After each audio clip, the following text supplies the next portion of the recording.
All right, we're in our biostatistics series, and this is going to be specifically about the type of data that you are having to read or put together in a research protocol. I'm Dr. Busti, and welcome to This Is Why, a show that is dedicated to helping all of us understand why we do what we do, because that makes the how much easier. And the how can be if you're developing a research protocol or you're doing your analysis, how to do that. If you're a clinician and you don't do research, but you need to read it and know how to interpret it, then how do you properly read a paper, and then how do you apply that to the patient that you are privileged to serve? That's what this is all about. Getting oriented to the series, we have part one, which is what we do before the study starts. Again, keeping us oriented. Part two is at the completion of the study. That's our summary statistics. And then if it's a diagnostic study and that involves a diagnostic test, then what part of that are we going to be focused on? So here we are in part one, again, where we are focusing our attention right now on this particular topic, which is part of the statistical analysis plan. So there's the first one, which is getting oriented. There's now what we're going to be doing, the type of data. Are you dealing with the primary endpoint of a study that is nominal, ordinal, or continuous?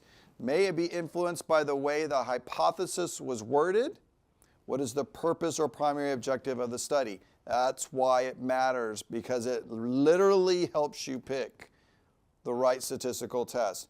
And then there's other components of this series on study groups, considering parametric versus non-parametric statistical analysis, and then the additional components that really are set up to make sure that we're not making mistakes or errors. That's the alpha, the risk of making a type 1, beta, power, which is the risk of making a type 2 error, okay? And those get part of at the beginning. And then there's that statistical analysis where we do a summary statistics after we've completed the study and we've collected the data. That's descriptive statistics, inferential statistics, and then of course the diagnostic test if it was involving a diagnostic study where we cover things like sensitivity, specificity, positive, negative, predictive values. All right, so our first task is to tackle that type of data, and you'll see the terminology scale of measure. And this is probably one of the biggest areas of confusion. What type of data is my variable in the study? Okay. Now remember, we're talking about variables. We have the independent variable and we have the dependent variable. And the independent variable is typically the intervention, the exposure. It's usually categorical. You either gave them the drug or you didn't. They were either exposed to something or they were not. Okay, so in most studies, we're dealing with categorical independent variables. But what we're talking about right here, right now, in more depth, is what is the endpoint? Right? That's typically what is the primary objective. And many times that's the last sentence in the introduction of a paper. Okay? Or if you're in a protocol, they'll say the primary objective was, the secondary objectives are. Right? So you've got to be able to find that information very clearly, because the way they ask the question or the orientation around that variable influences whether it's categorically being treated, okay, or quantitatively being treated. Now let's dive a little bit deeper into categorical. That's typically a non-numerical measurement. Okay? So that's where we get in that nominal, ordinal kind of data. We're going to be using non-parametric statistical analysis. And then quantitative is a numerical. It's usually something that we can measure, and most commonly that's a continuous data point. But here's the kicker, guys. If you don't understand what those are, which is what we're covering here right now, I might ask a question differently. I may take a continuous data variable that is traditionally a continuous data endpoint and turn it into nominal. That's right. By the way I handle the endpoint of that variable. Okay? And at the end of this lecture, that is going to make more sense to you. I promise. Stick with me. Okay? Now what I'd like to do next is to walk you through a table. I like tables because it wraps my mind around how are these similar? How are they different? When do I use this? When do I use that? It's also great for studying. Okay, so those of you joining us on our podcast channel, this is a types of data variables table. Okay, and it's broken down into two big sections, those that make up non-parametric statistical data endpoints for analysis, and those that are parametrically treated, okay, continuous, right? Now, this table is available for free at download at thisiswhy.health. The link is available in the description of the episode for you. Okay, so feel free to use it, share with your friends, colleagues, give it to students, residents. If you're working on a protocol, share with your team. That's what it's there for. If you're studying for a board exam, it's going to be very helpful for you for that. Okay, board exams love to ask questions of content in this table. I know that because I've taken, being a nurse, a pharmacist, and a physician, I've taken almost every board exam there is. And I can tell you, I learned some of that process by taking those tests, seeing that, like, that's what's in here, okay? But it also summarizes what you need to do, okay? So let me orient you to the rows. So the first section up here is the non-parametric data. This is where the population does not follow a normal distribution. The data from that sample does not follow a normal distribution or bell curve, okay? And I'm going to show you what that looks like here. We're going to talk about skewed data. And then the second part down here is parametric, where the data from the population or sample follows a normal distribution. That's your orientation to this table, the biggest level.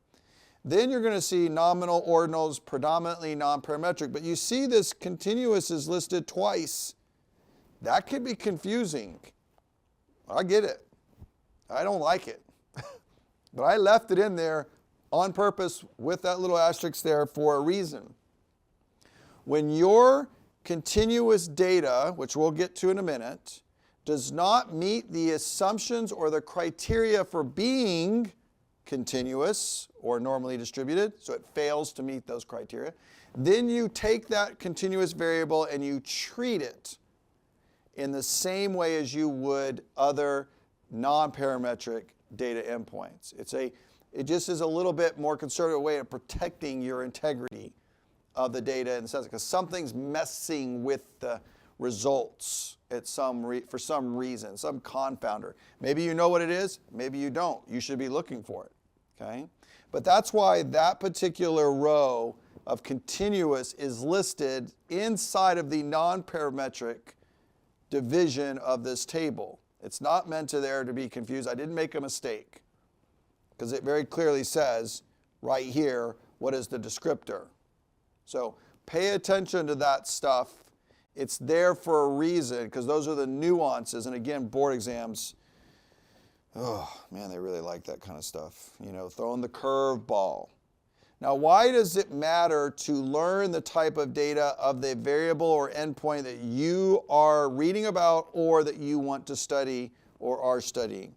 Because that drives you to picking the right statistical test. What row do you fit in? Okay, so each row up on this table, this is the typical standard statistical test decision kind of table or tree, right? Guides you. What type of data do you have? That puts you in the right row. And then how many groups do you have, and whether they're related or independent, you draw a line over, down, and boom. You're going to be using one of those tests. If there's only one, then that's the one you use. Now, there's reasons that you pick one over the other. Some produce different types of results or give you a different type of perspective. If you have small sample sizes or small data variables in certain groups, you might use something like a Fisher's exact over a chi-square. So there's those nuances that we'll dive into as well, but at some point in this series. But I want you to recognize that you want to get to the type of data variable that you're studying or you're reading about, because it puts you in the right row. That's why this is so important. And if you miss that, you make a continuous chain of mistakes. So you must be oriented to these critical decisions of the statistical analysis plan or the SAP, okay? So when we talk about parametric data, from a sample, then we assume that it follows a normal distribution, where there's that bell curve, okay, that's what you see here, and where the mean equals the median equals the mode. They're roughly equal. Now, they don't have to be exact to the decimal point, but they're pretty darn close. So, and what are these descriptors? Well, that's part of descriptive analysis, the descriptive statistics. Remember summary statistics? You have the first group is descriptive and then the inferential, right? So that descriptive analysis is talking about what is the variability of the data points? What is the dispersion? How do they relate? How do the data samples relate to each other from the sample? Because remember, you took a sample out of the larger population to study because you can't study the whole world. So does your patient sample reflect back on the larger group? And if not, many times the data then becomes skewed. It's not following a normal distribution, okay? And that's where it's you start thinking about non-parametric analysis that needs to be done. And that's why we calculate and describe the mean, median, and mode, or we do histograms and other things like that. We're looking at it and seeing, does it kind of fit? Or are there outliers skewing the data? So in this particular diagram here, you can see the lighter gray line representing the bell curve and then the darker line representing the skewed data. This is positively skewed. That means something is over on the right side, over here, drawing that mean or average over. There's an outlier.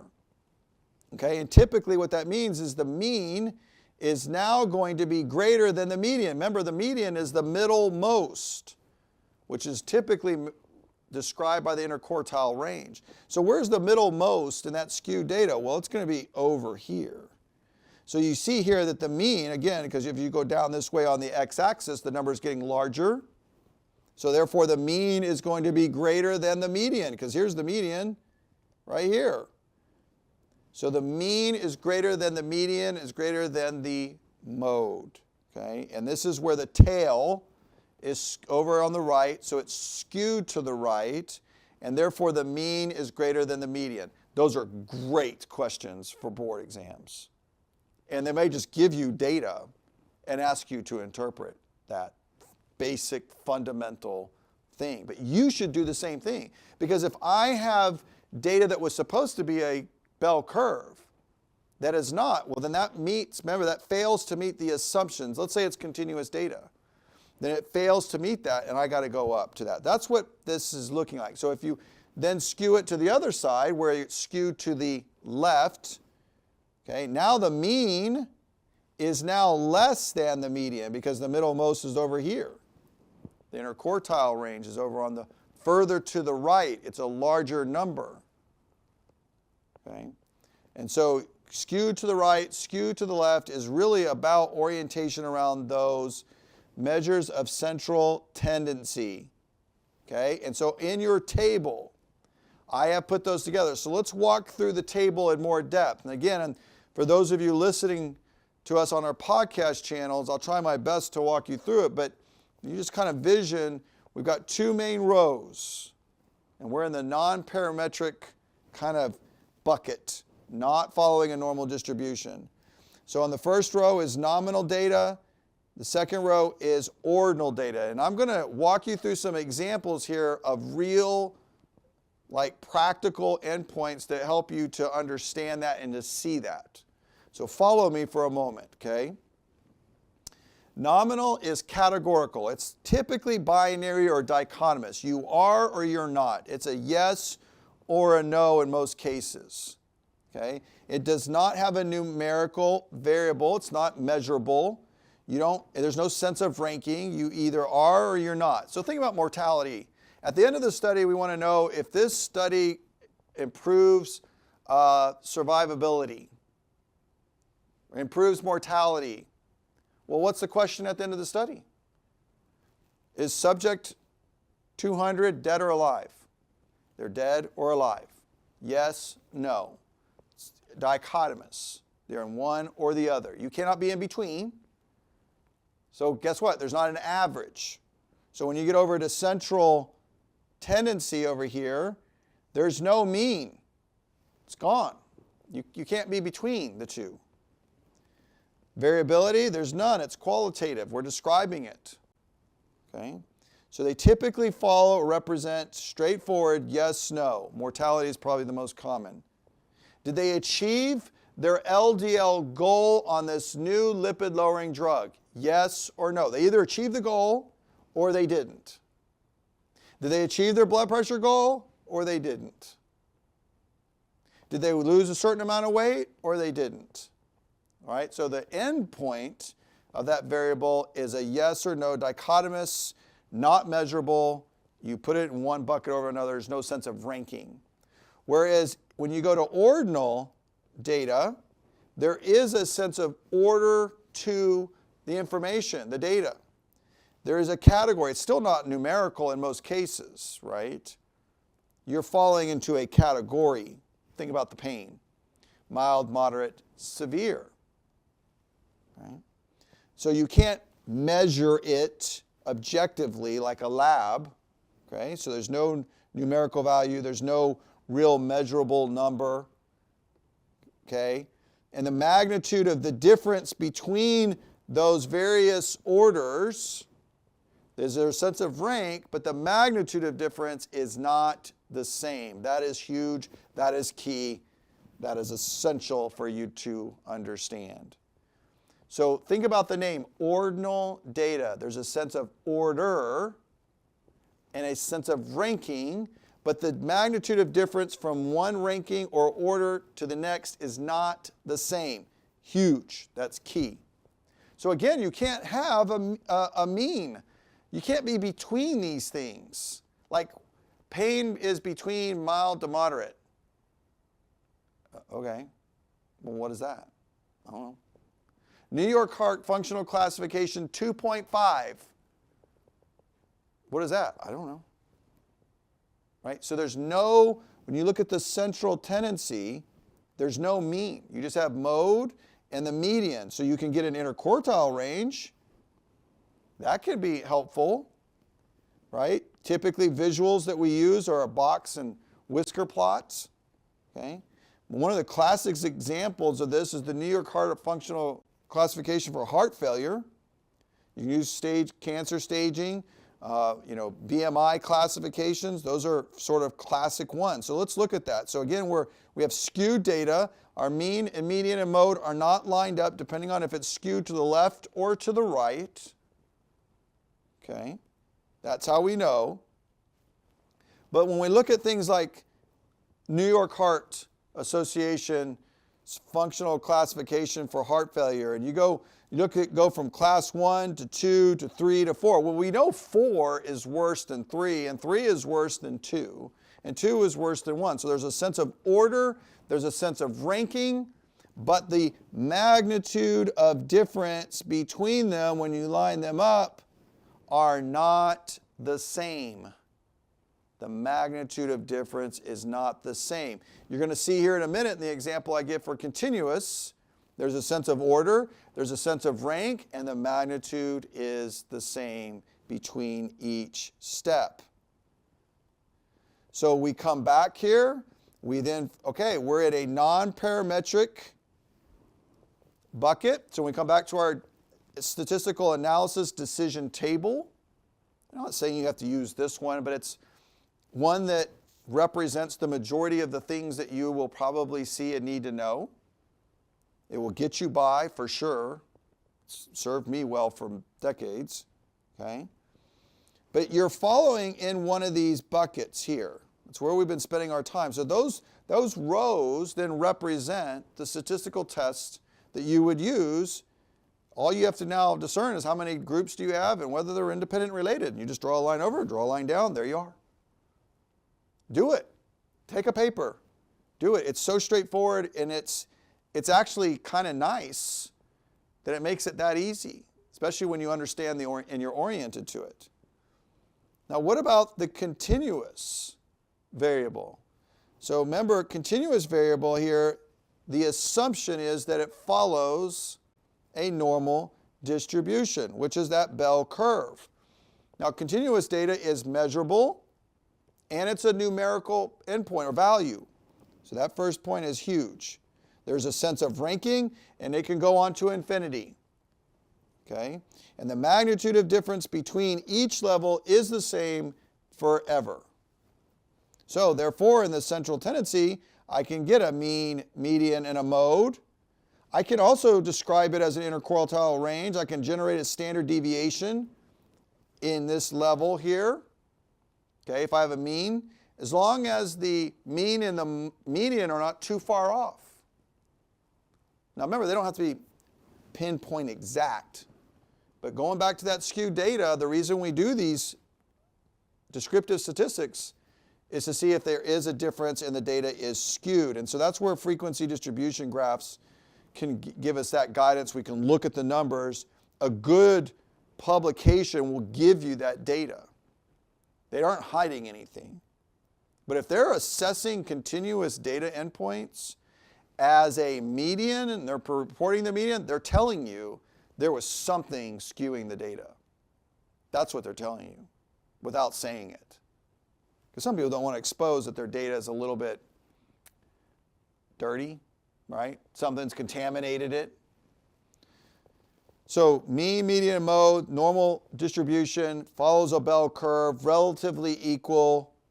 Blood pressure is a great example of that. So there's a sense of order, a sense of ranking. Certainly the higher the number, potentially the worse the blood pressure could get at some point. There's obviously a window of normal that's acceptable.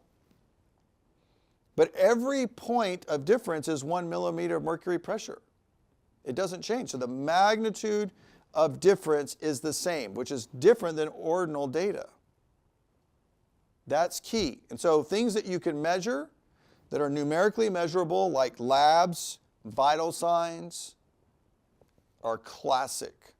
Think about lipid profiles. What was your total cholesterol and the average reduction at the end of the study? Right? Changes in blood pressure. But here's the thing here that's so important. Listen here, guys. Pay attention to this comment. Blood pressure right now in this format, if I ask the question, what is the average reduction from the use of this independent variable or drug, right, as intervention, at the end of the study? Well, that's taking the mean. That means I'm treating that endpoint as continuous. But if I say, did this patient who received the independent variable, i.e. the intervention, this new drug, did they achieve their blood pressure systolic goal of less than 130 or not? So at the end of the study, I'm sitting there assessing each individual patient. Did you achieve your goal blood pressure of systolic less than 130? Yes or no? So you see how I turned a continuous, traditionally treated variable into a nominal endpoint. That's huge, guys. If you did not get that, rewind it, watch this. That must stick. Because again, it puts you in the different row, doesn't it? It changes you from being in a parametric statistical test to a non-parametric statistical analysis. Totally two different study results. You do not want to make that mistake, nor do you want to present that to a publication. You'll get rejected. I mean, a good peer reviewer will flat out reject that paper right out of the gate for you making that catastrophic error. So this is why in the a priori or pre-study initiation stage, you'd codify that. You don't get it wrong. And that's why it's so important to understand what is the hypothesis of this study? What is the null and alternative? And how am I asking the question? What is the orientation around that question? Because it puts me into one of these rows. So when we're in our parametric continuous, assuming that it meets all the assumptions, which is typically sample sizes usually over 30, the data is following a normal distribution, the mean, median, and mode look relatively equal, there's no outliers. Okay, we're sticking. Now, that classically or historically, people would traditionally, especially with 2 independent groups, you'd choose a student's t-test. The Welsh's t-test is more real-world data, becoming more popular, okay? And so it assumes that there's some degree of inequality. And so it's more real-world, isn't it? Because our patients and our clinics and our practices are not clinical trial environments in most cases, where people get treated differently, okay? So you can see that the row that you're on is so important. So that is why choosing the right designation for the data that's being evaluated in that primary and secondary endpoints is so critical for picking the right statistical test, because without it, you are going to land in a whole different bucket. And I'm telling you right now, board exams, all over that. Because that makes sense. That's more critical analysis, that you understand the other components that get you to a point. But if you can memorize that decision table, which is, I know, kind of busy, there's some stuff like that, but once you get used to it, it's really not bad. You memorize that, you're going to be good for journal clubs. You're going to be good for your protocols. You're going to be in good shape for your board exams. I know, because I used it. And I've successfully published, and I've successfully passed all my board exams on the first try. Okay? So prepare yourself properly up front, and you will achieve that success. Thank you guys so much for joining. I hope this is helpful. Okay? Please feel free to share this with your friends, your colleagues. Give us a like. We really appreciate the support. Throw out a comment. I will reply back to you. Okay? Share your experience. Maybe share your perspective. Again, I'm not a biostatistician. Don't pretend to be one. But did my training at Oxford and studied evidence-based healthcare and have been involved in this for 2 decades. So there's components of this that I feel comfortable with. But yeah, we all learn something different from each other and different perspectives. That's the value of sharing content like this and helping each other out. So thanks so much. We'll see you next time.